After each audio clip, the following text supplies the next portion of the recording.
Hello hi everyone, मैं Sangeeta expert आपके अपने यूट्यूब चैनल पर आप सबका स्वागत करती हूँ। हमारी जो लैब असिस्टेंट वाला एग्ज़ाम था वो तो हो चुका है। अब जो फर्स्ट ग्रेड की वैकेंसी निकली हुई थी हमारी आरपीएससी के द्वारा, फर्स्ट ग्रेड में 22 सीटें हैं, वो हमारे इस एग्ज़ाम के लिए फर्स्ट ग्रेड के लिए निर्धारित की गई है। अब इस 22 सीट के लिए जो कंपटीशन है उसको आप देख सकते हो। इस एग्जाम के अंदर आपके 2 पेपर होते हैं, फर्स्ट पेपर और सेकंड पेपर। उसका सिलेबस काफ़ी लंबा है। फर्स्ट पेपर के अंदर भी आपके सारे सब्जेक्ट है, हिंदी, इंग्लिश, कंप्यूटर, जीके, आपका जीके में भी एसएस, ज्योग्राफी है और आपका मैनेजमेंट है और ये सारे टॉपिक है आपके। उसके रीजनिंग है, मैथ है, तो ये सारे टॉपिक उसमें आते हैं। तो ये आपका जो पेपर है वो आपके फर्स्ट पेपर के ऊपर डिपेंड करेगा।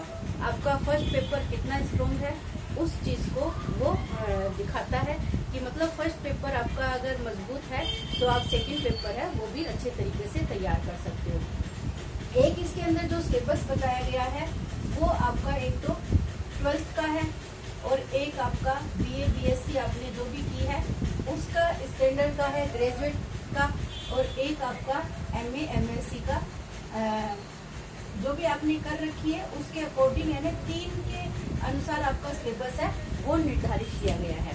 तो यानी जो टॉपिक आपने लैब असिस्टेंट के लिए पढ़े हैं, अब उन टॉपिकों को आपको और अधिक विस्तृत रूप से उनके बारे में आपको अध्ययन करना है।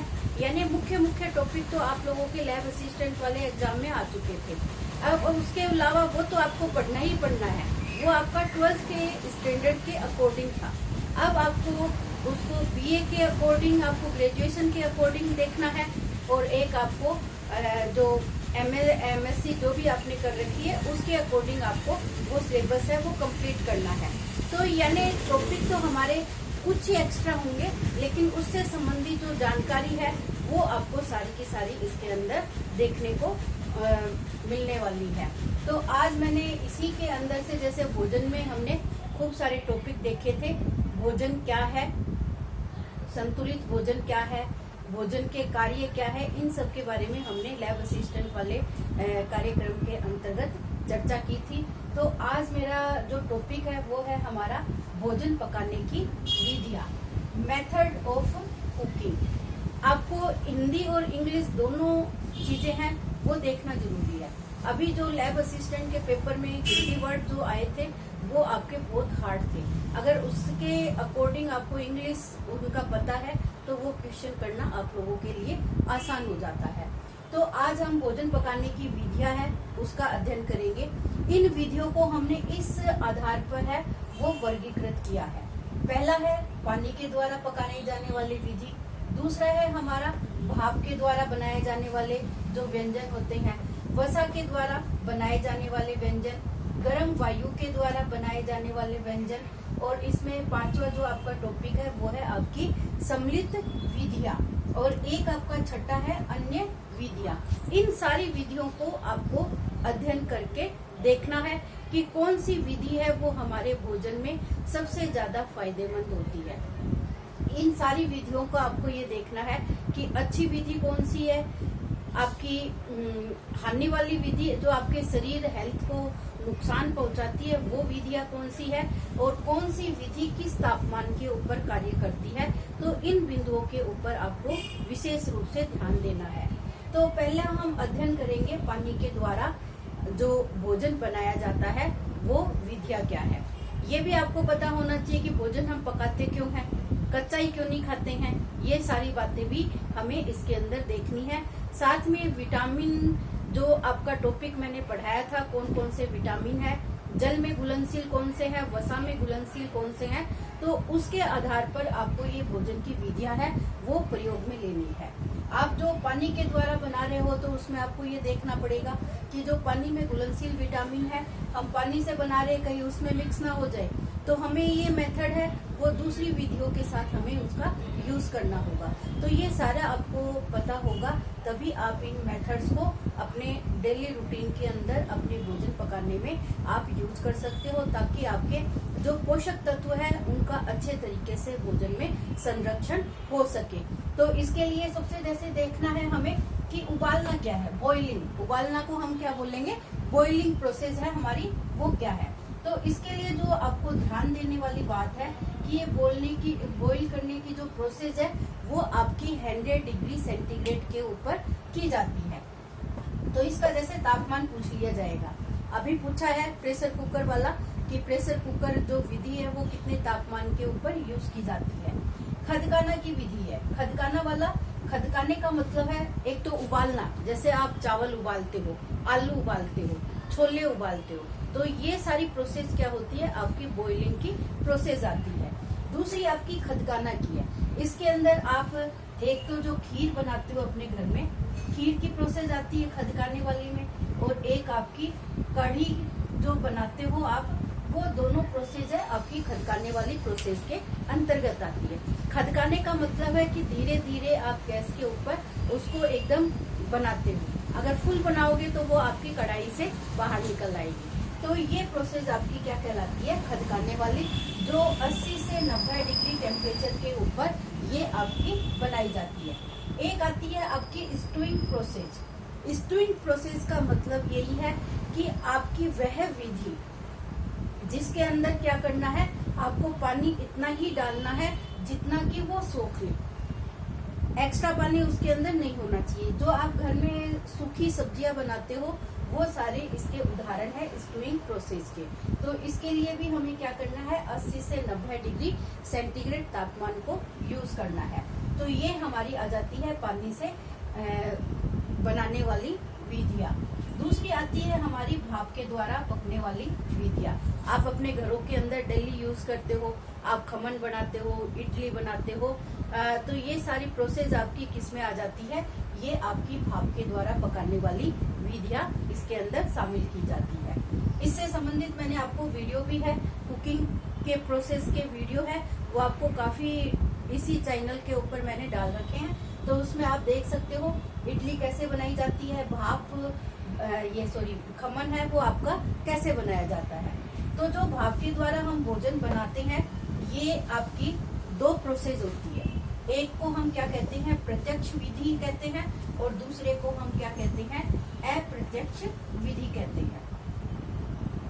अप्रत्यक्ष विधि, प्रत्यक्ष का मतलब तो आपको सीधा स्पष्ट हो रहा है, दिखाई दे रहा है, और अप्रत्यक्ष का मतलब होता है जो प्रोसेस हमारी सीधी नहीं दिखाई दे रही है, यानी किसी के थ्रू हम उस प्रोसेस को पूरा कर रहे हैं। आप खमन और इडली बनाते हो तो इसके लिए क्या लेते हो, एक बड़ा पात्र लेते हो जिसके अंदर आप इतना पानी भरते हो, और उसके ऊपर वो प्लेट रखी जाती है जिसके अंदर आपको इडली बनानी है या खमन बनाना है। तो इसका संबंध, भाप का संबंध क्या है, इस पात्र से डायरेक्ट सीधा संबंध होता है। तो ये आपकी प्रोसेस क्या कहलाती है, प्रत्यक्ष प्रोसेस कहलाती है। और अप्रत्यक्ष प्रोसेस के अंदर क्या होता है, ये आपका बड़ा बर्तन, और इस बड़े बर्तन के अंदर आपने अलग से बर्तन रखा है जिसके अंदर आपने भोज्य पदार्थों को रखा है, और फिर आपने इसको ऊपर से बंद कर दिया है, और इसके अंदर आपने पानी है वो डाल दिया है। यानी जो आप किसी बर्तन के थ्रू आप उस भोजन को बना रहे हो, तो वो आपकी अप्रत्यक्ष भाप की विधि कहलाती है। दूसरा इसके अंदर आ जाता है प्रेशर कुकर में पकाना। प्रेशर कुकर का मतलब होता है जो आप घर में आप अपना प्रेशर कुकर लेते हो और उसके अंदर भोजन बनाते हो, तो इसका जो टेम्परेचर होता है वो आपका 120 डिग्री सेंटीग्रेड टेम्परेचर होता है। तो ये आपकी क्या हो जाती है, पानी के द्वारा भाप के द्वारा बनने वाली विधि आ जाती है, जिसमें भाप के द्वारा आ जाता है और प्रेशर कुकर के द्वारा पकाना आता है। तीसरी हमारी विधि आती है, वो आती है वसा के द्वारा। इस विधि का प्रचलन है वो काफी अधिक हो रहा है, आप सबको पता है। जो आपके युवा वर्ग है और जो किशोर वर्ग है वो इस विधि के ज्यादा शौकीन माने जाते हैं, जिसमें गहरी विधि आती है, उथली विधि आती है और तलने की सूखी विधि आती है। यानी हम इसके अंदर वसा का प्रयोग किस मात्रा में कर रहे हैं, उसी मात्रा के अकॉर्डिंग ये हमारी विधियों के नाम रखे गए हैं। गहरी विधि का मतलब है कि जो आप अपने वसा के लिए आप कढ़ाई, भगोना जो भी आप ले रहे हो उसके अंदर पूरा घी या तेल है वो हम भर के लेते हैं, और फिर उसके अंदर जो खाना बनाने की प्रोसेस है, आप समोसे बनाते हो, कचौड़ी बनाते हो, पकोड़े बनाते हो, पूड़ियाँ तलते हो, तो ये सब आपकी किस विधि से आ जाती है? आपकी गहरी प्रोसेस वाली विधि से आ जाती है। उथली प्रोसेस के अंतर्गत आप जो भी चिल्ले वगैरह बनाते हो, बेसन के चिल्ले हुए, दाल के चिल्ले हुए, तो ये जो आप उथल के आप पराठे बनाते हो अलग अलग तरीके के, तो ये सारी प्रोसेस आपकी किस में आ जाती है? इस उथली विधि के अंतर्गत आती है, क्योंकि इसके अंदर इतना ही तेल या घी डाला जाता है जितना कि वो सोख ले। इसके अंदर एक्स्ट्रा ऑयल या घी है वो नहीं हम इसके अंदर डालते हैं। इसको डीप फ्राई कहा जाता है, इसको सैलो फ्राई भी कहा जाता है। और तलने की सूखी विधि के अंतर्गत क्या होता है? इसके अंदर भी उतना ही घी या तेल का हम प्रयोग करते हैं जितना कि वो एकदम सोख ले, उसके अंदर एक्स्ट्रा नहीं रहे। तो इस तरीके की ये 3 विधि है हमारी वसा के द्वारा जो यूज की जाने वाली विधियां होती है, वो आपकी ये वसा के माध्यम से पकाया जाने वाला भोजन होता है। इसमें जो प्रश्न पूछने का तरीका होता है वो इसी तरीके से, या तो आपको सिचुएशन देके उसका यह पूछा जाएगा कि ये भोजन है वो कौन सी विधि से बनता है, या भोजन का नाम दे दिया जाता है कि ये कौन सी विधि है। और एक जैसे आपने टेम्परेचर देखा है, तो टेम्परेचर से डायरेक्ट प्रश्न है आपका पूछा जाता है, क्योंकि इसमें क्या होता है, कंफ्यूजन रहता है कि हम 100 करें, 110 करें या 120 करें। तो इसी सिचुएशन के अंदर इस तरीके के क्वेश्चन है वो गलत होने के चांसेस है वो पूरे देखे जाते हैं। फिर आ जाता है हमारा गर्म वायु के द्वारा भोजन पकाना। अब गर्म वायु के द्वारा जैसे सबसे पहले हम भुनना देखेंगे। भुनना क्या होता है? 2 प्रोसेस में आता है। एक तो आता है प्रत्यक्ष इसमें भी, और एक आता है अप्रत्यक्ष विधि। भुनने के अंतर्गत मतलब जो भी खाना हम रोस्ट कर रहे हैं, तो उस रोस्ट के अंदर एक तो हम डायरेक्ट यानी जैसे आग के संपर्क में हम भोजन को पकाते हैं। आपने देखा होगा जैसे शकरकंद है उसको हम आग में डाल के और भूनते हैं, आलू को भून लेते हैं, बैंगन को भून लेते हैं, या और भी किसी चीज को हम डायरेक्ट आग के ऊपर रखकर और उसको हल्का हल्का करके अच्छे तरीके से भूनते हैं। उसमें अलग सी एक खुशबू आती है, महक आती है, जिसके कारण वो भोजन है हमारा अच्छा स्वादिष्ट तैयार होता है। तो ये तो प्रत्यक्ष हमारा भुनना हो जाता है। एक हमारा अप्रत्यक्ष भुनना होता है। अपने अप्रत्यक्ष का मतलब है कि आप किसी चीज का दूसरे का सहारा ले रहे हो। जैसे आप अपने चने भाड़ वगैरह देखे होंगे आपने, भाड़ का प्रयोग है जैसे गाँव की साइड में ज्यादा होता है, हमारे राजस्थान के अंदर भाड़ों का प्रयोग है वो अधिक किया जाता है, जिसमें हम चने भूनकर तैयार करते हैं, या जौ की धानी है या आपके चिड़वा है, ये सारे क्या है रोस्टेड विधि आती है जो किसी माध्यम के द्वारा मिट्टी हो गया, नमक हो गया, इस तरीके से हम तैयार करते हैं। इसके लिए कढ़ाई का प्रयोग भी किया जाता है, जिसके जो ताप है वो कढ़ाई के संपर्क में आता है, यानी प्रत्यक्ष वो आग के संपर्क में नहीं आता है। हम रोटी तवे के ऊपर बनाते हैं तो वो भी क्या है अप्रत्यक्ष ताप का संपर्क होता है। तो इस तरीके से ये भुनने की प्रोसेस है वो आपकी प्रत्यक्ष और अप्रत्यक्ष 2 तरीके से हम उसको यूज कर सकते हैं।